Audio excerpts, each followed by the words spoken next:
Hey everyone, and welcome back to another video. And in this video, I'm going to show you how to connect Slack with GoHighLevel.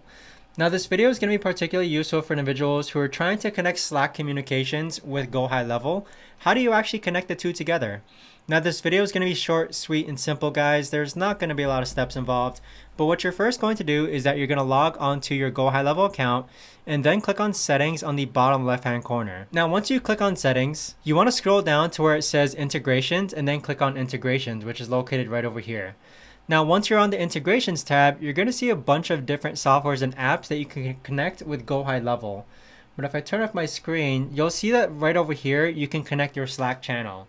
So connect Slack with GoHighLevel by simply clicking on the connect button and then follow the on-screen prompts to connect Slack. But that right there, guys, is the best and easiest way that I know of to actually go ahead and connect Slack with GoHighLevel.